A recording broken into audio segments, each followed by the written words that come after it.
CSBIS అకాడమీలో IAS IPS coaching అనేది ఈ జూన్ నుంచి మొదలవుతోంది.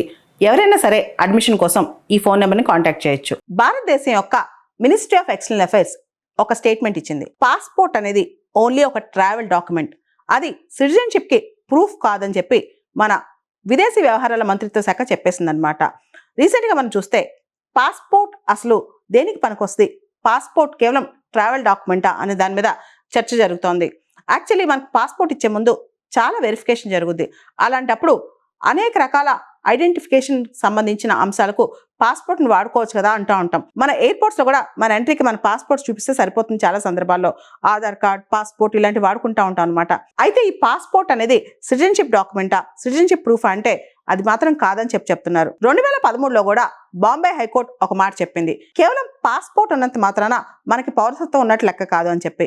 ఇంకొక విషయం కూడా మనం గమనిస్తే భారతదేశంలో 140 కోట్ల జనాభాలో ఎంతమంది దగ్గర పాస్పోర్ట్ ఉంటుంది? అందరి దగ్గర ఉండదు కదా. అలాంటప్పుడు అది ఒక సిటిజన్షిప్ ప్రూఫ్ అని లేదా పౌరసత్వానికి చెందిన డాక్యుమెంట్ అని మనం ఎలా కన్సిడర్ చేయగలని చెప్పి కూడా కోర్టులు ప్రశ్నిస్తున్నాయి. ఇండియన్ పాస్పోర్ట్ యాక్ట్ 1967లో సెక్షన్ 20 ప్రకారం కొన్ని సందర్భాల్లో నాన్ సిటిజన్స్ కూడా భారత పాస్పోర్ట్ ఇష్యూ చేయొచ్చు అనమాట.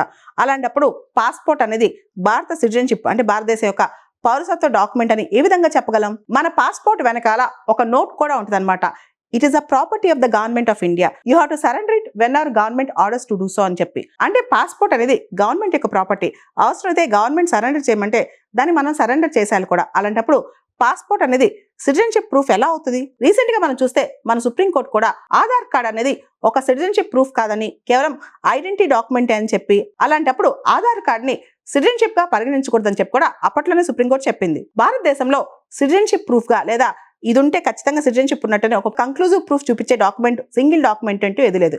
జనరల్ గా ఇతర దేశాల్లో పాస్పోర్ట్ ని సిటిజన్షిప్ గా చూస్తారనమాట. అంటే పాస్పోర్ట్ ని ఒక సిటిజన్షిప్ డాక్యుమెంట్ గా చూస్తారు. కానీ భారతదేశంలో పాస్పోర్ట్ ని ఒక ట్రావెల్ డాక్యుమెంట్ గా మాత్రమే చూస్తారని చెప్పి రీసెంట్ గా మినిస్ట్రీ ఆఫ్ ఎక్స్టర్నల్ అఫైర్స్ చెప్పింది. అదే విధంగా చాలా హైకోర్ట్స్ కూడా చెప్పాయి.